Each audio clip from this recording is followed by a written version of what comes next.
Morning, सुप्रभात, नमस्कार दोस्तों। जैसा कि मैंने पिछले पार्ट 1 में आपको पाटलिपुत्र नगर आपको हम आलस कथा के बारे में बता चुके थे कि 4 आलसियों को किस प्रकार से बचाया गया था, किस प्रकार से वहां से कुटिया से निकाला गया था, किस प्रकार से आलसियों के सुख के देखकर और भी अगर आसपास के बनावटी आलस्य दिखाकर है जो वहां लाभ उठाने के लिए पहुंच गए थे। ये सारे चीज बता दिए थे आपको। आलस कथा के बारे में डिटेल्स में हम पढ़ा चुके थे। आज आपको आलस कथा से रिलेटेड जो संस्कृत में एक पदन हो गया, पूर्ण वाक्य उत्तर हो गया और आलस कथा से किस प्रकार से क्वेश्चन पूछता है उसके बारे में आपको हम बताते हैं। पहला है क्वेश्चन मौखिक प्रश्न, यानी एक पदन उत्तर में आपको कह सकते हैं यह कथा कस्मात ग्रंथान उदता अस्ति। यह जो कथा है कौन से ग्रंथ से लिया गया है? तो क्या बताए थे? यह ग्रंथ है जो यह कथा जो पुरुष परीक्षात ग्रंथ से लिया गया है। तो यम कथा पुरुष परीक्षात उदता अस्ति। अगला क्वेश्चन है आपका अस्य कथा कस्य महत्तम वर्णितम अस्ति। यह कथा किसके महत्व का वर्णन किया गया है? तो इस कथा में अस्य कथाया मानव गुणानाम महत्तम वर्णितम अस्ति। इस कथा में आपको मानव गुण का वर्णन किया गया है। क्या चीज का किया गया है? तो मानव के गुण का। पहला क्वेश्चन कुछ बताए, पुरुष परीक्षात ग्रंथ से लिया गया है आपको। और दूसरा का आंसर बताएं आपको कि यह है जो मानव गुणा नाम, मानव का गुण का ही वर्णन किया गया है। उसके बाद अगला क्वेश्चन है अस्य कथा रचनाकार का। इस कथा का रचनाकार कौन है? तो अस्य कथा रचनाकार विधापति अस्ति। ये कथा क्या शिक्षित है? यह कथा से हमें क्या शिक्षा मिलती है? यह कथा आलस्य व्यक्तत्वस्तुमं शिक्षित है, जिसका मतलब आलस का हमें त्याग करना चाहिए। विधापति का आसित? तो विधापति लोकप्रिय मैथिली कवि आसित। बताए थे विधापति लोकप्रिय मैथिली कवि है जो बताए थे। अस्य कथा कस दोष से वर्णन अस्ति। इस कथा में आपको किस दोष का वर्णन किया गया है? तो इस कथा में आपको है जो आलस्य दोष का वर्णन किया गया है। तो अस्य कथाया आलस्य दोषस्य वर्णनम अस्ति। कस्य तो आलस्य हो गया। मिथिलाया मंत्री का आसित। मिथिला का मंत्री कौन था? तो मिथिलाया मंत्री वीरेश्वर आसित। का दृष्टवा सर्वे धूर्ता पलायता। क्या देख कर है जो सभी लोग धूर्त लोग हैं जो भाग गए थे। तो गृह लग्ने परिदमग्नि दृष्टवा सर्वे धूर्ता पलायति। यानी घर में आग को बढ़ते हुए देखकर सभी धूर्त लोग भाग गए। गृह लग्नम परिदमग्नि दृष्टवा सर्वे धूर्ता पलायता।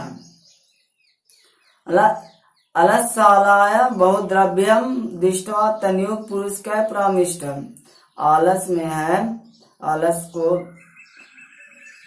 आलसी बहुत सारे आलसियों को है जो भोजन को खाते, या मैंने कहने का मतलब हो गया खर्च को देखते हुए नियोग पुरुष जो होगा उसको चलाने वाला हो गया, जो चलवा रहा था वह कहता है क्या परामर्श किया, मतलब क्या सुझाव दिया। तो आलस कथा अलसालाय बहुद्रव्यम दृष्टवा तनयोग पुरुष आलसानाम परीक्षान कृत्युम परामर्श, यानी आलसियों की परीक्षा करने का सुझाव दिया। फिर है आपको एक शब्द में उत्तर अग्नि दृष्टवा का पलायता सर्वे धूर्ता। कति पुरुषा सुप्तासन। कितने पुरुष बच गए थे? 4 चतवार। एक पुरुष की मापदत। प्रथम पुरुष क्या बोलता है? तो कथमय कोलाहलम, कथमयम कोलाहला। द्वितीय पुरुष की मापदत। द्वितीय पुरुष दूसरा पुरुष क्या बोलता है? तो अस्मि गृह अग्नि लग्नो अस्ति। इस घर में आग लग गई है। तृतीय पुरुष क्या बोलता है? तृतीय पुरुष की मापदत कोई धार्मिक नास्ति। कोई धार्मिक व्यक्ति नहीं है। चतुर्थ पुरुष की मापदत तुष्णित भवन्तु। चौथा पुरुष बोलता है तुम लोग कितना बोलते हो। वीरेश्वर कौन था? मिथिलाया मंत्री था। तस्य स्वभाव कीर्तिशाती, उसका स्वभाव कैसा था? दानशील कारुणिक। फिर है अलसा नाम सुख दृष्टवा के कीर्तिमाला से दर्शयित्वा भोजन गृहंती अस्मान। आलसियों के सुख को देखकर कौन कीर्तिमाला से कर वहां भोजन ग्रहण करने के लिए आते हैं? तो धूर्त। कौन? धूर्त।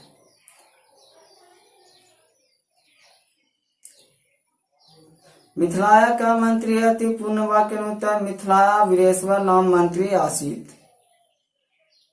क्या जगह पर वीरेश्वरो हो जाएगा। वीरेश्वरो नाम मंत्री केव स्वरुचि भोजनम दाप्यति। वीरेश्वर नाम मंत्री किसको है? जो इच्छा पूर्वक भोजन कराता था। तो वीरेश्वर नाम मंत्री दुर्गतेव, जिसका स्थिति खराब होता है, अनाथ है, जो अनाथ होता है, स्वरुचि भोजनम दाप्यति, वैसे व्यक्ति को भोजन कराता था। भीषण भुच्छाय अपि क्या किंपि कर्तुम न क्षमते।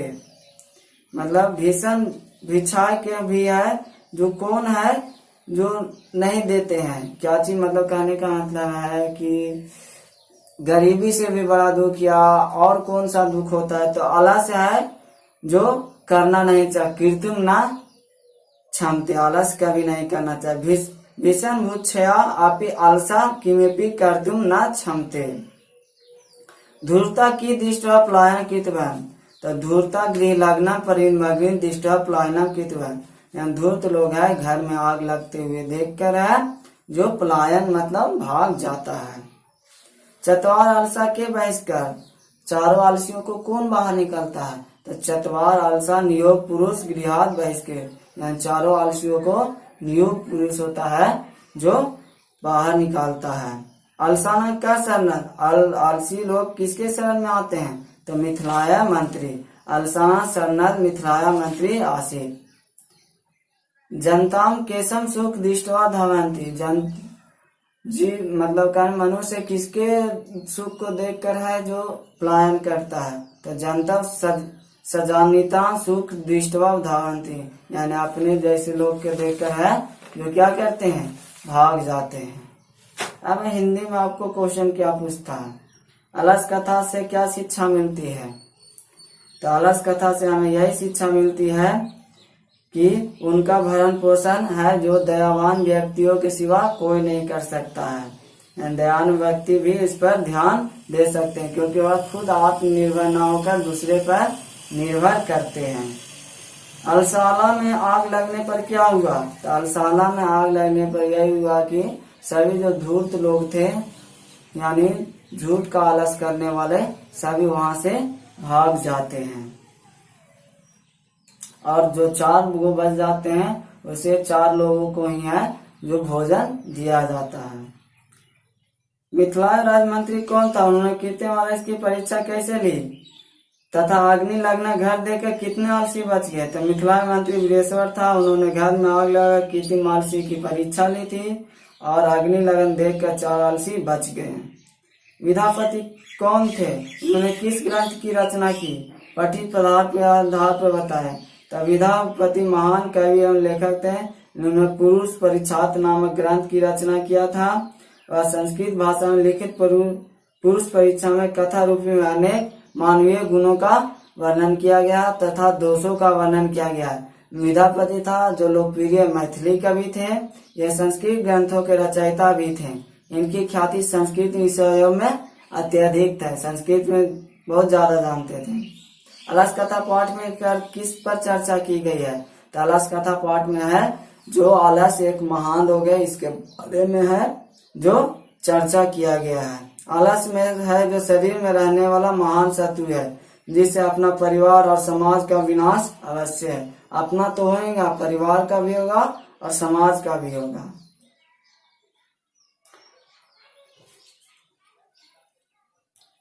विधापति कौन थे? उन्होंने किस ग्रंथ की रचना की? आलस कथा किसकी कहानी? 6 वाक्यों ये बता दें आपको। अलस कथा के कर्मचारियों की आलसियों की परीक्षा क्यों और कैसे ली? अलस कथा में आलसियों की सुख सुविधाओं को देखकर कम आलसियों कीर्तिमाला से की भीड़ जुटी थी जिससे अलस कथा पर है जो खर्च ज्यादा हो गया था आलसियों पर। हतालशाला में व्यर्थ खर्च को रोकने के लिए जो नियोग पुरुष था, उन्होंने आग लगाकर उसे नकली आलसियों की पहचान किया था। चारों आलसियों के वार्तालापों को अपने शब्दों में लिखें। 4 आलसियों के वार्तालाप के बारे में आपको बताना है। तो चारों आलसियों है जो आग को लगते हुए देखकर क्या बात किए थे। तो पहला बोला था कि कथ्यम कोलाहलम, बाहर शोरगुल क्यों हो रहा है। तो दूसरा बोला था घर में आग लग गया है। तो उसके बाद तीसरा बोला था क्यों नियोग पुरुष नहीं है, यानी धर्म को पालन करने वाले नहीं है जो हमें इस आग से बाहर निकाल सकता है। तो चौथा पुरुष बोला था तुम लोग कितने बोलते हो, चुपचाप नहीं रह सकते हो। उसके बाद है अगला क्वेश्चन, चारों आलसी पुरुष आग से किस प्रकार बचना चाहते हैं। तो चारों आलसी पुरुष आग लगने पर भी घर से नहीं भागते हैं, वह शोरगुल सुनकर है जो खाली आपस में अपने वार्तालाप करते हैं।